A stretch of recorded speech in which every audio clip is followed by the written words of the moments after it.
The collapse of Benito Mussolini's regime was not an event dictated solely by the roar of Allied guns.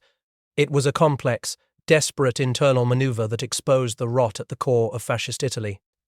By late 1942, military failures in North Africa created an atmosphere of crisis. The subsequent Allied invasion of Sicily in July 1943 only emboldened anti-Mussolini factions. The dictator's health was failing quickly. The fascist party elite saw the leaking ship of state about to sink. This elite was led by ambitious, perceived Anglophiles like Count Dino Grandi and Count Galeazzo Ciano. These conspirators were joined by military figures like Marshal Pietro Badoglio. Badoglio's personal hatred for Mussolini fueled his desire for revenge. That hatred stemmed from his removal as Chief of Staff in 1940. The crisis intensified on July 19, 1943. Allies bombed Rome that day, shattering the myth of the Eternal City's immunity. The air raid intensified panic and desperation across the capital. It cast a dark shadow over Mussolini's subsequent, futile meeting with Hitler at Feltre. Upon his return, the trap was finally sprung. On July 24, 1943, the fascist Grand Council voted no confidence against the Deuce. This move was orchestrated by Grandi and Ciano. The decisive moment came the following day, July 25, 1943. King Victor Emmanuel III was determined to preserve his own dynasty. He ordered Mussolini's arrest, marking the official swift end of the dictatorship. Marshal Badoglio assumed the premiership immediately. In Rome, fascism vanished overnight, replaced by scenes of public jubilation. The populace was long weary of war and yearning desperately for peace. Badoglio immediately embarked on a calculated, duplicitous strategy. He publicly assured Germany of Italy's unwavering commitment to the Axis, yet he secretly began negotiating an armistice with the Western Allies. Hitler, harboring a long-standing mistrust of his Italian ally, reacted with fury to the downfall. He swiftly initiated Operation Axis to disarm Italian forces. The Führer viewed Italy's potential defection as a cynical betrayal. The clandestine negotiations, fraught with suspicion, culminated in the formal signing of the armistice. This occurred on September 3, 1943, in an olive grove near Cassibili. Allied distrust of Italian intentions led to harsh terms. The armistice demanded unconditional surrender. It forced the king and Badoglio to place their necks in the Cordian yoke. The Italian government, under immense pressure, decided to accept the terms. However, the execution of the surrender was utterly chaotic. On the evening of September 8, Brigadier Maxwell Taylor delivered the bombshell news to the Italians. Eisenhower would announce the surrender over Algiers radio at 6:30 p.m., regardless of Italian readiness. The preemptive announcement threw the Italian leadership into chaos and fear of disaster. The king and Badoglio feared capture by German paratroopers. They fled Rome ignominiously in the early dawn of September 9th. They left their army and people without unified leadership or clear orders. The German response was immediate and decisive.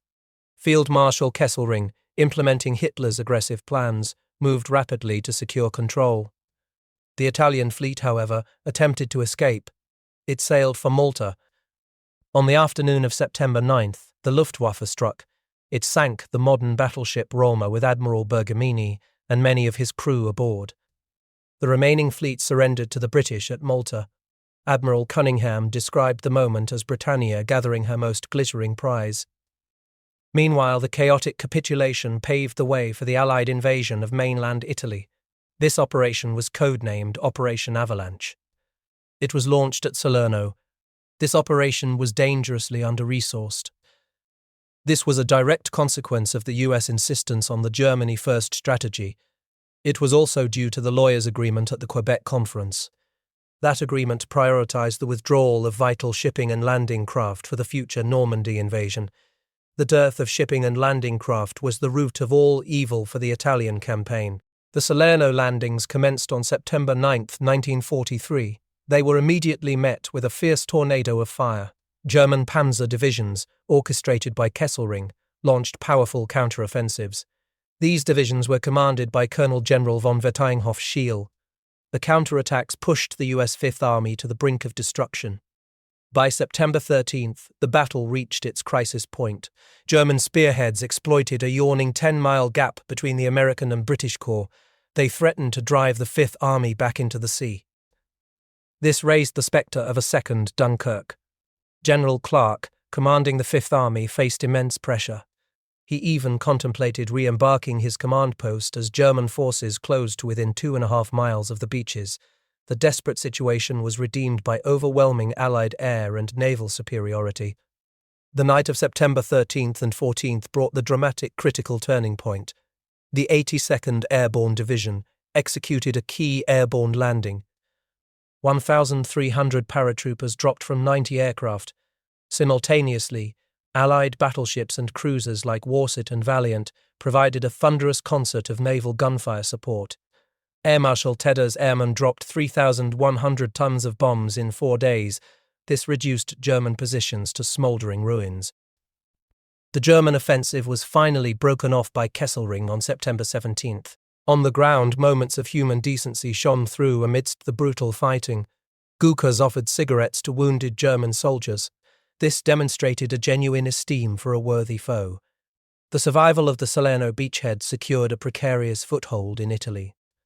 The near disaster confirmed that the campaign would not be the swift advance anticipated.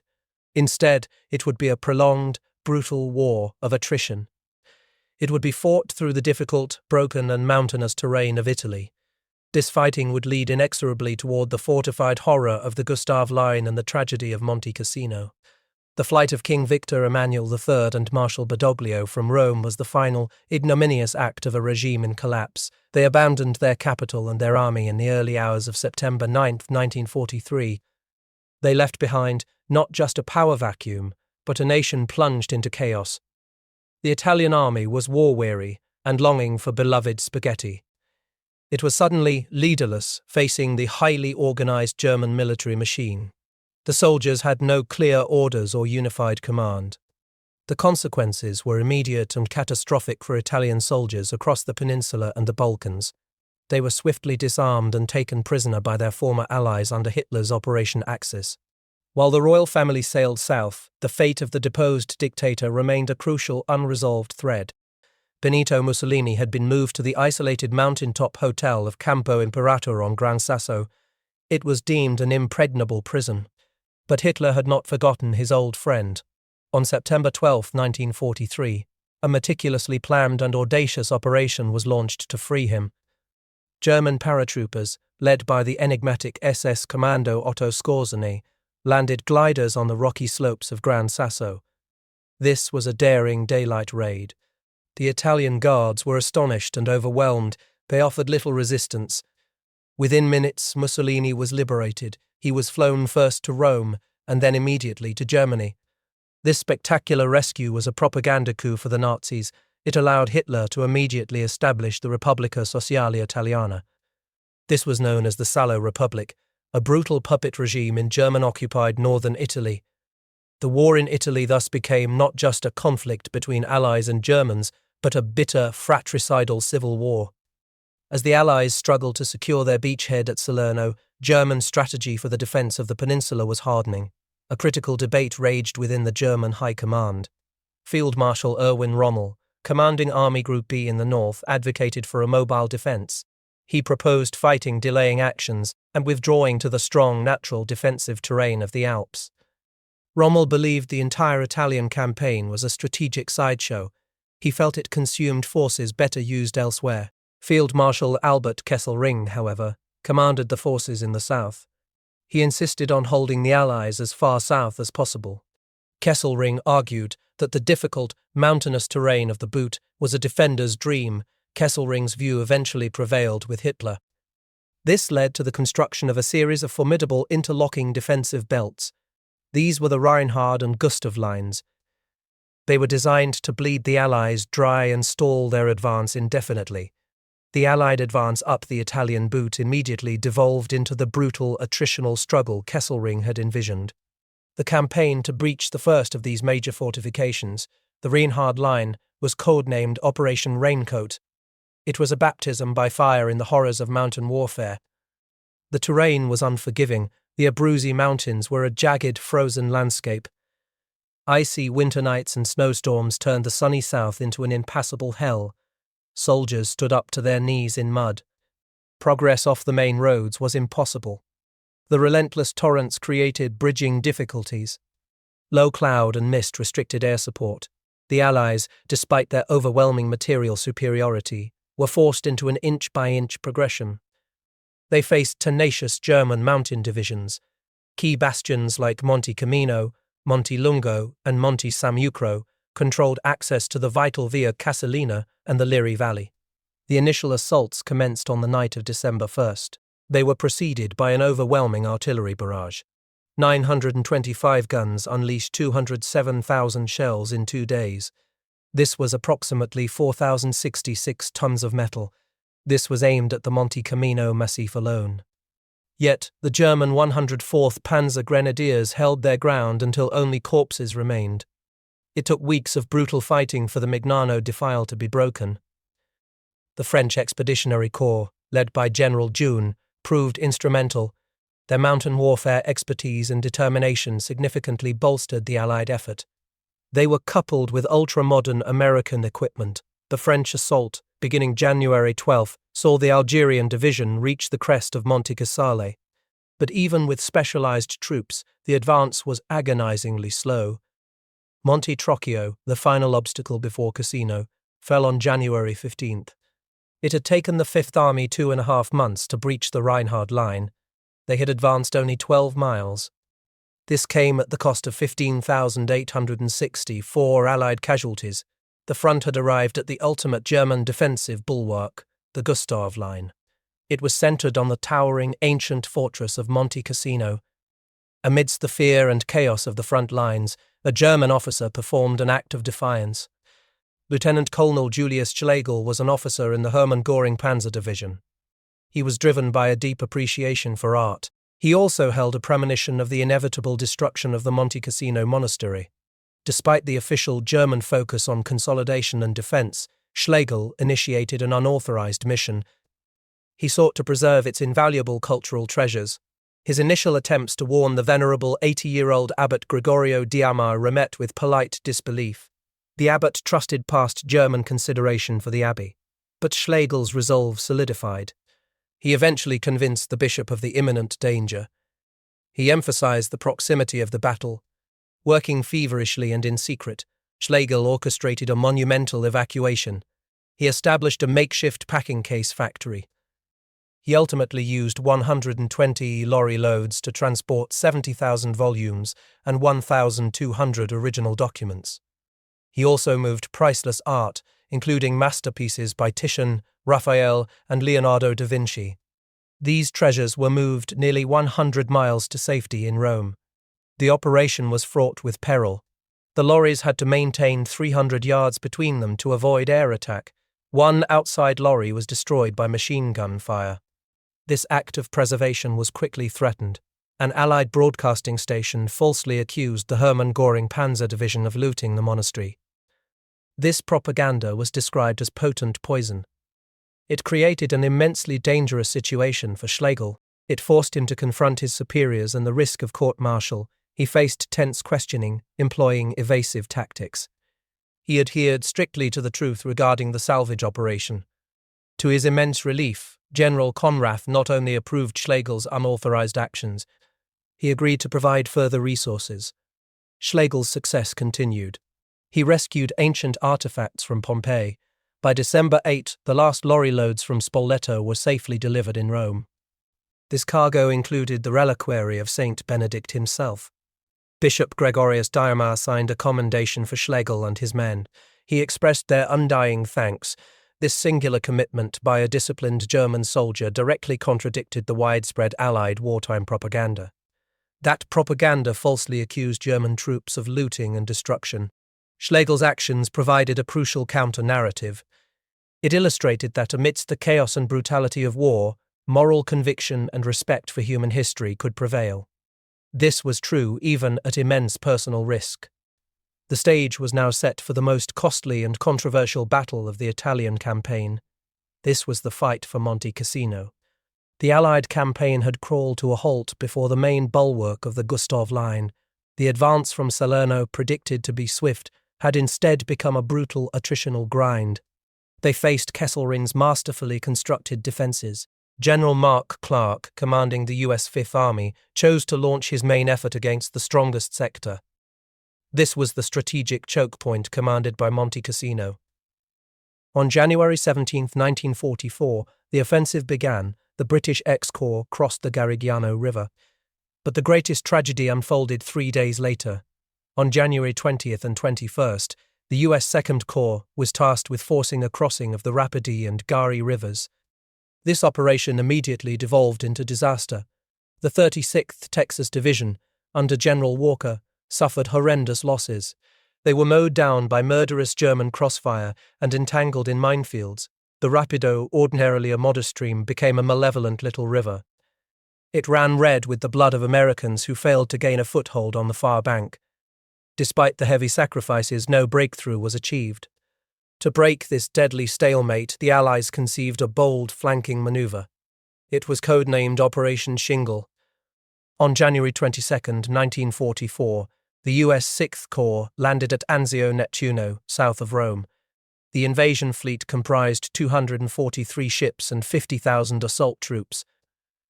It sailed under the cover of impenetrable darkness. They landed completely unopposed. German intelligence, specifically Admiral Canaris's counter-espionage, had wrongly assessed that no imminent landing was likely. By midnight on the first day, 36,000 men were ashore. The element of surprise was total. The path to the Alban Hills and thus Rome lay open. But surprise was squandered by hesitation.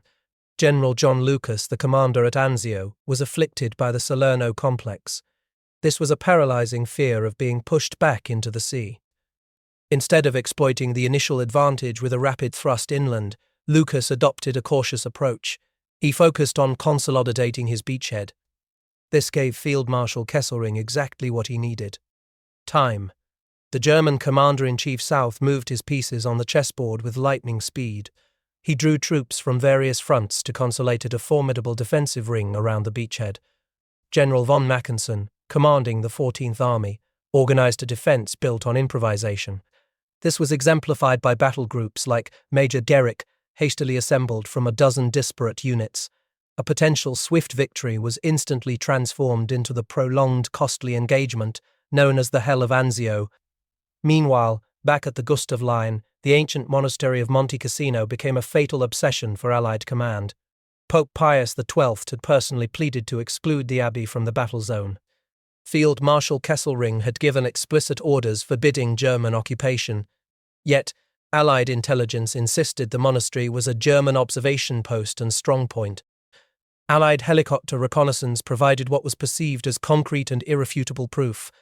However, Bishop Gregorio Diomer solemnly declared that no German soldier had ever been stationed within its precincts. By early February 1944, the monastery was overflowing with approximately 1,100 civilians. These included monks, refugees, and nuns with orphans. They huddled in caverns and basements, enduring water shortages and mounting human misery. On February 14th, leaflets were dropped. They warned the inhabitants of an impending attack. Panic and terror gripped the inhabitants. The following morning, February 15th, the sky filled with the deafening roar of 142 flying fortresses. They dropped 287 tons of explosive bombs and incendiaries. This was followed by further waves of aircraft, totaling over 450 tons. The monastery, the very heart of Western monasticism, was utterly destroyed. Statues were hurled from their pedestals. Only stumps of shattered pillars remained. Approximately 250 civilians perished in the bombardment. Bishop Diomer emerged into the rubble-strewn courtyard. He confronted a truly terrifying spectacle. The bombing, intended to break the stalemate, proved a profound strategic error. It was swiftly condemned by General Clark as a mistake. Military historian Fuller called it sheer tactical stupidity. Instead of clearing the way, the bombardment transformed the ruins into a far more formidable, defensible fortress. The German 1st Parachute Division, an elite fighting force, immediately moved into the rubble. They were known for their exceptional resilience. Deep cellars that had withstood the hail of bombs became bomb-proof shelters. The chaotic heap of stones provided ideal fighting material for the German paratroopers. The subsequent Allied assaults failed repeatedly. These included those led by the New Zealand Corps and Indian forces. They failed against the tenacious German defenders. The defenders fought with a warrior spirit forged by rigorous training and comradeship. The rubble created by the bombing became a perfect tank obstacle. It negated Allied armor superiority. Cassino cemented its grim moniker as the Verdun of the Second World War. Simultaneously, the Anzio beachhead endured brutal German counteroffensives. By February 9th and 10th, German forces captured Aprilia and Caraceto after bitter house-to-house fighting. They pushed Allied forces back to their initial landing positions in some sectors. Major Guericke's improvised battle groups and General Schlemmer's paratroopers fought to the limit of human endurance. They stabilized the front. The Allied attacks on Cisterna and Campoleone proved costly failures. They confirmed the shift to a defensive stalemate. The beachhead remained a thorn in the flesh of 10th Army for 135 days. It consumed over 500,000 tons of supplies. It also became a breeding ground for malaria. German heavy artillery shells, fired from distances that seemed impossible, reached Allied troops. This occurred even in supposedly secure rear areas. Hitler had issued a disastrous order for a narrow front of attack. This made German units easy targets for Allied artillery and air power. Despite this, the fighting remained ferocious. It was only Allied material superiority that relentlessly ground down the German assaults. This finally forced Kesselring to break off his final offensive in March. The Anzio landing was intended as a decisive maneuver to hasten the fall of Rome. It had instead become a costly battle of attrition. It created a two-front challenge that the Allies would struggle to resolve for months. In May 1944, after months of agonizing stalemate and mounting casualties, General Alexander launched the final decisive offensive against the Gustav Line. It was Operation Diadem. The Allies had amassed overwhelming material superiority. 21 heavily armed divisions faced 14 German divisions. These German divisions were bled white, battle-weary and under strength. On the night of May 11th, the offensive began with a terrifying coordinated artillery barrage from 2,000 guns. A fiery snake writhed across the landscape, signaling the end of the defensive war. The key to victory lay not in another frontal assault on the Cassino bottleneck. It lay in the rugged, seemingly impassable mountains to the west. General Dune's French Expeditionary Corps delivered the critical breakthrough. Their strategic advice had been ignored for months. They utilized their specialized mountain warfare expertise. The French moved rapidly through the difficult Ausente Valley. This was a route the German command had deemed impenetrable for a large force. By the morning of May 13th, the French had captured Montefatto, Monte Girofano, and Monte Maio. They poured into the Liri Valley. This effectively outflanked the entire German position. Field Marshal von Senger returned from leave to find his 14th Panzer Corps in one vast shambles. With the Gustav Line breached and the German 10th Army threatened with encirclement, the fate of Monte Cassino was sealed. The Polish Second Corps, under General Anders, had been tasked with the arduous, symbolic objective of taking the fortress itself. Their assault on Height 593, or Calvary Mount, was marked by desperate, costly fighting. But the German paratroopers, though suffering severe casualties, realized their position was untenable. On the night of May 17th and 18th, the elite 1st Parachute Division evacuated their post. They retreated with heavy hearts. They knew they had not been defeated, but forced out by a flanking maneuver. On the morning of May 18th, the 12th Podolski Regiment launched its final assault into the ruins. They encountered no fire. They found only a few German wounded left behind in the shattered abbey. The Polish soldiers had fought valiantly for the freedom of continent. Many of them had endured Soviet imprisonment and hardship, yet their victory was steeped in tragic irony. The ultimate fate of their homeland had already been politically predetermined by their allies at the Tehran Conference. Poland's eastern territories had been ceded to the Soviet Union. Their immense sacrifice was for a cause already politically betrayed. The path to Rome was now open. The war entered its most critical strategic phase. General Alexander's plan was clear. The US Fifth Army was to drive north and cut off the retreat of the German 10th Army at Valmontone. This was intended to ensure the destruction of Kesselring's main force. But General Mark Clark harbored a singular consuming ambition. He wanted to be the first Allied commander to capture the Eternal City. Clark deliberately shifted the focus of the U.S. Fifth Army away from the strategic objective of encirclement. He turned his divisions toward the Alban Hills and Rome. He prioritized a prestige-driven race over the destruction of the enemy. This decision left open the door of the trap at Valmontone for the retreating Germans.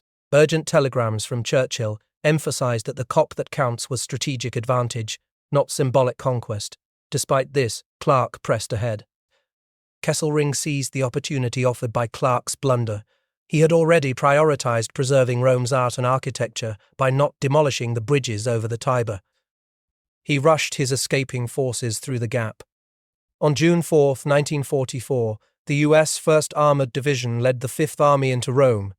This was a major symbolic victory for the Allies. Yet General Clark was frustrated by the diplomatic wrangling over the honor of entry. He declared he would not frame the tactical occupation of Rome. The symbolic triumph was ephemeral. 2 days later, the world's attention was instantly consumed by the D-Day landings in Normandy. The immediate aftermath of Rome's liberation was dominated by a high-stakes strategic conflict between the Allied powers. This conflict would irrevocably shape the post-war world. Prime Minister Churchill was driven by political anxieties regarding Soviet expansion. He advocated fiercely for exploiting the success in Italy to push into the Balkans and the Danubian basin. This maneuver, he argued, would plant Western influence in southeastern Europe. It would preempt Stalin's expansionist aims. However, the American chiefs of staff adhered rigidly to prioritizing the cross-channel invasion, overlord. They were heavily influenced by President Roosevelt's focus on the grand strategy. They also followed the political objectives agreed upon with Stalin. They prioritized the subsequent landing in southern France, Operation Anvil, later codenamed Dragoon. General Eisenhower acknowledged Churchill's political concerns. However, he cited practical military reasons to reject the proposal. These included the perceived difficulty of exploiting Balkan ports. The debate climaxed in August 1944, but the outcome was never truly in doubt. President Roosevelt put a final end to the controversy. He was influenced by his chiefs of staff and political considerations. He sent a cable confirming the continuation of Operation Dragoon as planned. The decision to launch Operation Dragoon on August 15th had severe consequences for the Italian campaign. 7 first-class veteran divisions were diverted and withdrawn from the Italian theatre. This effectively emasculated the Fifth Army. It condemned the campaign to a prolonged secondary war of attrition in the unforgiving Apennine Mountains. The fruits of the Rome victory were irretrievably cast aside. The strategic abandonment of the Mediterranean theatre led directly to the Red Army sweeping over the whole of southeastern Europe. This achieved Stalin's strategic goal. He had advocated for this goal at Tehran precisely because he knew it would keep the Western Allies out of the Balkans. General Mark Clark later condemned this decision as a political mistake. He believed it threw Allied strategy out of gear. In the end, the immense human cost of the Italian campaign became a grim symbol of a lost opportunity for the freedom of Europe. There were 118,979 casualties at Cassino. Blood was shed on the Rapido and Adamzio. The strategic decision to prioritize the broad frontal assault over the decisive maneuver allowed Stalin to gain political leverage. It ensured that Soviet influence, rather than Western Allied influence, dominated the post-war geopolitical landscape. Monte Cassino, where Allied and German soldiers died with equal gallantry, remains a tragic monument to that worldwide historical consequence.